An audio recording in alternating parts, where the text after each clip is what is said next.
Agradaa no oyi movie meboa woja no okwa ojichi mo beba no okwa fa abosom bae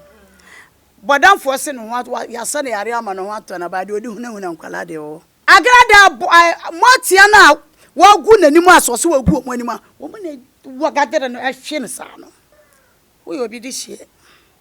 ana waba me ho kwa Isha bua me mama waduro we mama we fa kwa ba ho bai ana fa kwa ye adwuma ba ma nukura mam na nya bia de edi na fa bua manfo me bua na sa wo mpade na sa fa ma de brame wanya na sa wasesa ne ma na hye wo hyiwie no before obdi gya ne betum no motie na afiri akwa akogye na baabi se wa hye ne ma no motie no be do Mema wakwa ba ede batu maji yechi so na ebusuya yenina yenimi ye mami evangelist Dr. Reverend Mama Pateke na Agradaa na ninsemi a chese kwoto ana asanso kenya ne ho ayese ye kisikuro no ewomu ana asa ni na wu aso na emu ni dia ye peche ye ka ne ho ana chese woda form na mami aye ne nansa ne wo ho ana chese ye hu ya ne se wo so wo court na nka ne ni case ni akwa ko hu de etua mu na so okoye no aposi for san go mami bra wo case for frasa abanti bra ne batwiri mu e omo sanso chi ni bie ma se ebeye breaking news kese pa wo man na mami ni na ne se ya apia breaker se wo ye mra na ye konfo no wo de ye ni nakedness ebeto ni TV ni sunti no wo dwen ho wonte ase to be se aban no enka bi enfema no when they want forecast na mami ne ye sa na satan no ye konfo ne wa fa nyame etia no ne de enka wo sa apia breaker no so ye sofo no won twa so na adenti na sofofo no mu anu mu ntimi fa bone enfa nche mo ho ne mo ho na ye church members na be ka chere se enfa bone enfa ncha na be fa na enfa ebusuya kame ho na ye nkonko ma ye me guest akwa aba ne twetwe nkomo fa ho se do no so wa ye huhum nipa no ye musa so se ada sofo ye eye ana se nke hu hia kwase so me yesa ma me Queen Isha me mo akwa aba mo ti say me ho ye adwuma mboko me ase mame said the mabone nyina atofa ne de ama wo no de asofo omu ye yankasa no so esafata Kristo ana enye obi na beka kire sabi wonya akwala wati ase onipa ofiri nyame no enye obi na beka kire wo akwese ya akom adwuma yi akom eni school onyankopo bebo asase bosom no di kan de boy obi ade ne ya ne fie na wadi ne obi a wakwa no o ma adwuma nya baako Agradaa no oyi movie meboa woja no okwa ojichi mo beba no okwa abosom bae bodamfo se no ya se ne yare ama no ato na ba de odi hunahuna nkwala de o Agradaa motia na wagu nanim asose wagu omo anima wo mo ne wagadere no ehwe ne sa no yey what's he saying wo mo ne wagadere ne sa ehwe ne sa no wo obi di hie ana waba me ho kwa Isha bua me mama waduro we mama we fa kwa ba ho bai ana fa kwa ye adwuma ba ma nukura mam na nya bia de edi na fa bua manfo me bua na sa wo mpade na san fa ma de brame etemi ni utu asesi ana yesi ye di petrol ni eja ba begu ye so betana se enti wo mpane san fa wo mo ade kwam o mo bokwa asomdwie wo di kwa na chese motie na na o mo weke na wo di ye adwuma no wo di obi ade akwama no wanya ne sa wasesa ne ma na hye wo hyiwie no before obdi gya ne betum no motie na afiri akogye na baabi se wa hye ne ma no motie no be do sa na obe ye wo mo ne ti ne nya sa se motie ne ni baabi tena na no kwaje omba ye waje konkwamafo waje dagatefo de waje Aηgry waje anwonafo atakwame gonja dagomba mosi waje ahodo nson na so omunyina na wayi niam na hye no woka so omunyina untimi nhim otia o untimi nhim otia ebere wo ko hye niam no motia ndo omo nkọ mbetena se adininya saa eje so wonnam bosom na okoji ye nyina won ko pia nkopa na chaw na sanka sisi a wafa Kristo de se wafa Kristo nso ananka jani enjene ho ne afa Kristo ho na afa Agradaa wafa Kristo se bodamfo se no ho ato na de odi hunahuna nkwala de wo anti mokumu de mo aja Agradaa tum se wo ye hwan evangelist won fana hwan no won chele hwan So o kanya me asem. Why ho? Quotation lotto number now or Bob Mrebi no want. Sing 255 54. Ah, Adam Moya. And they are not for me, they won't be fenya no njira so nka say. Why? Edu say wo be ye na asori bia ya metimi tena TV metimi seresa na me hwe na asori mana na omo hu ye me mobo baby a adaka ni sina wo gina so monko pagya na mo hwe peta nyina hye ho no peta nyina hye ho okra hye ho kraman hye ho Eya ne puppet ne so na ke. monko pagya na mo hwe ho no ye tutu de niema hye ho mo se mebua mo ma me ne hye wan ye nim ye ho o papa wo ye nyina koye na yi nti Agradaa ne me pa nyame fa no bone nche no na obi beka so obi wo ho beka se mami ka se pete nyina hye ne puppet ase Agradaa so wonye nsankyerani o na san niama na banka wa na beba asore dem ho san niama na ko ade motie no ko yiye ma no to a dead no obi ato wa kokot mebusa obi ato mona mubu mo bebe se so wa nkoka breda etc da ya bibia nkoka papa enje trede obi ato sanetie enti wiase wo ye bibia ye ne nyame nti ewiase ade bia be wo be ye bia ye ne nyame nti menye ne se nana Aisha wo bi ntimi nso me ye bi obi ani ne ti ebia ba bi okoje ba ye no enya de papa na wiye ye nya papa enti ensuan wo nua se wo dan mi nso me foso anya dan Yankopon fa ne bone nche no wonye ne ye nana kwina sha se de usika se Agradaa wonnimu ni wonnimu nyema e hye ne puppet ase nya no so obi a wo pe asore wati asore edom ni ho bra na me mo Bible memo anointing oil man kasif ko fa ni pabra ni uchi akra ma urade entanya bone da mo na uchi akra ma urade no se be ya wonso nsa be de wana asofo bebrebe na mo wiase nyana no wana di sika hye envelope se Nyankopon wona abo mbaza ase so Yesu wonti na me so je ebi asida wo yakwala fa asem ni bi fa suade Yesu nti na me so ena Yesu se de Yesu nkan ye mpo wose Yesu nsi obi ma me baye enso ye de asofofo Yesu on baye ena de collection ni 100 million je Yesu Kristo je nanka from afọ hu na de akosoro wa hu bida enya sa na nyame ye nadwuma me busa wa hu bida bi pa ya de wosa ye wanye na ya mansai ni din Yesu Kristo wo si asase so a wobedi kan hwe obeyi asofo bia kote de egu aba ade taabo so wobetwa mo kote ho ma sha na me ka kire wo na ema ne so mi di obi ni mo yere nom ka osofo de wo ye de nkodware obi yere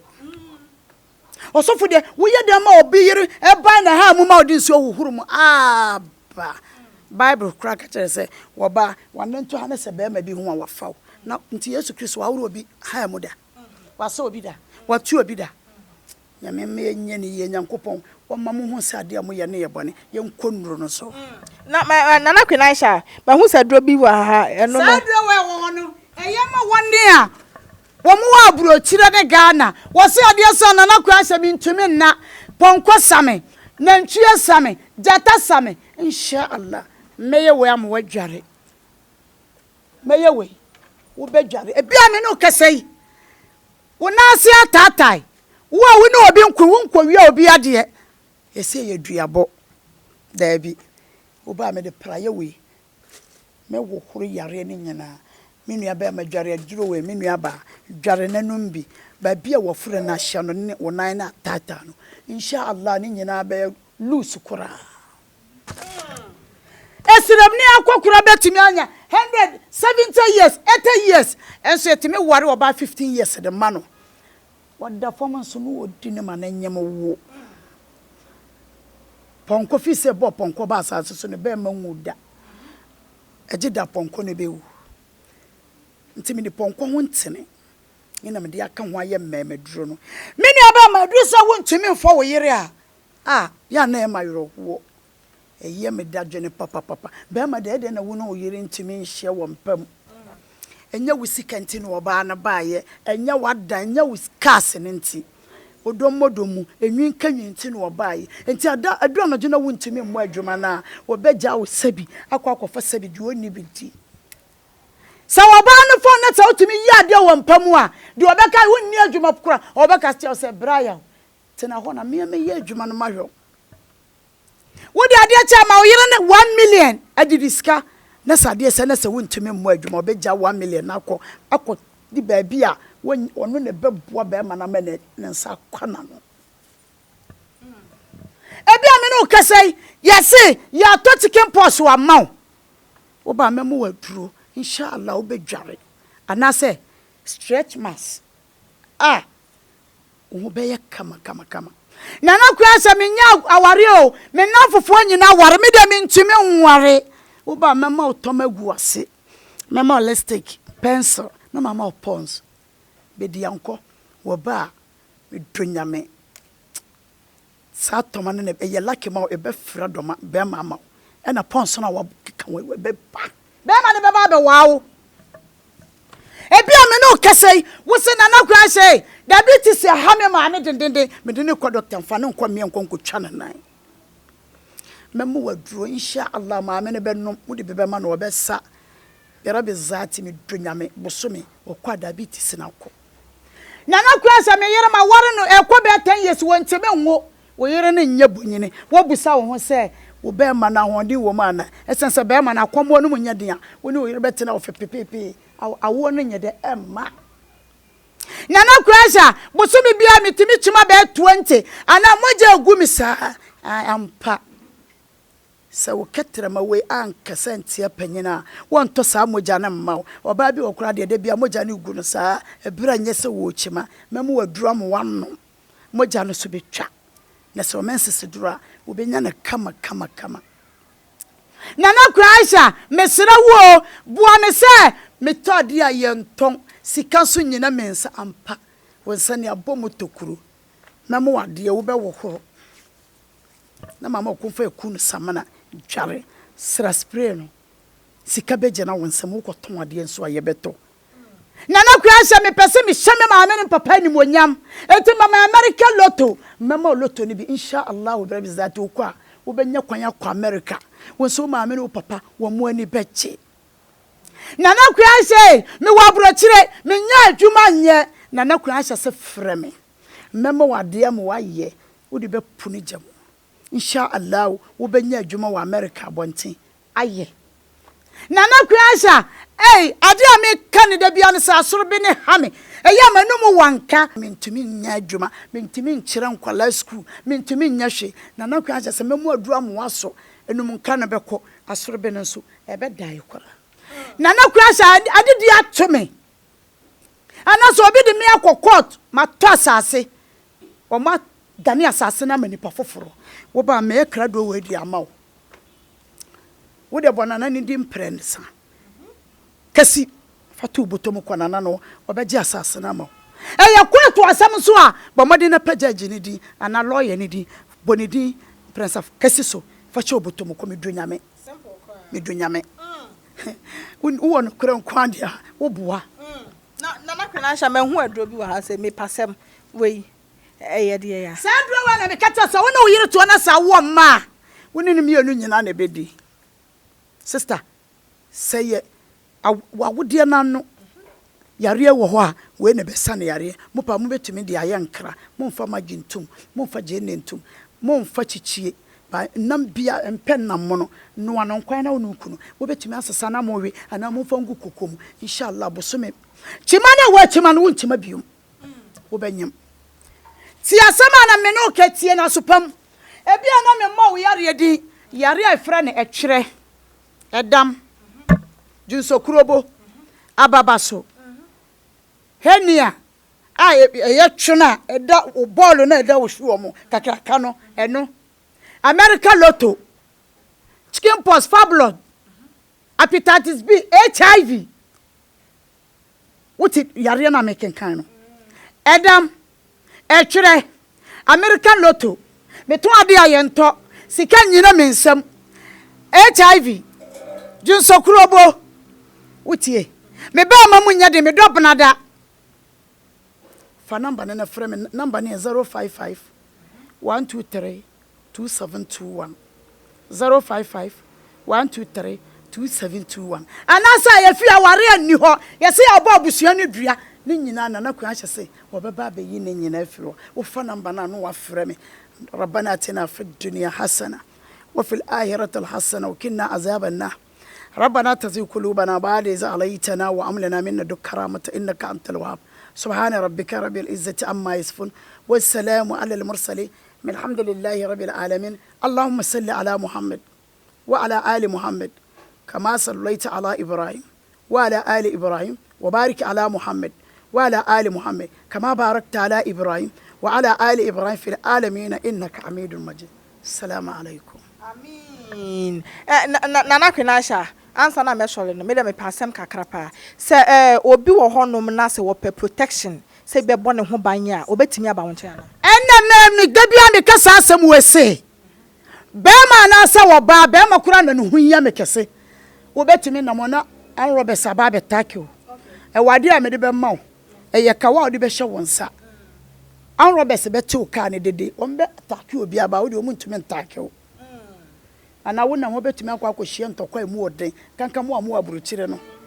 me ma sa aduro no na wudi na wudware a me na ka wona hye wonsa tu okura no mo to be kwa akofama pie insha Allah da bia me kacho se pe babo obi akwa wadafo betumi de wapie no akwa akoto nsama wonya akwa sorry anu a poison sa no enti se ka wona hye wonsa ba wo mansa no so nsa no be hwiagu wo be hu se wa poison ehwa wo be bukotodwa pa wa chawo enti bambo hiya pa bambo ehia me ma ka wana hye wonsa wo pe bansere kura to wase a meye de ama na ehyo anase wo beti meye de ama na wo de pia na ehyo botom okay wa hye na wo de me ma ne nda wo se manu nguro wo shirt no mu ana wo de ye ne se manu nguro botom tuwa nya eja nya points bia wo be wo di kura wo be fre ne nyina wo Isha to mi wo ho insha Allah nana kwenasha yeda wase se wa bie ye ni kakra ne so hu ne menko medamase na mo mo bai amen ebusuafo ya ne nana kwenasha na twetwe nkommo no ne telephone number na wodi tu dwane nti se wote wo yare ya dro anti o ebia no wo se wode ginidi ne tu anamo pa na de frɛ na se wo wadro nko ade a inshallah obema wonso ho ato nyame di mu nti bibia ebeye fine ebusua di ya meje so a enne asona ba na na akua makra wo ye besenhye bio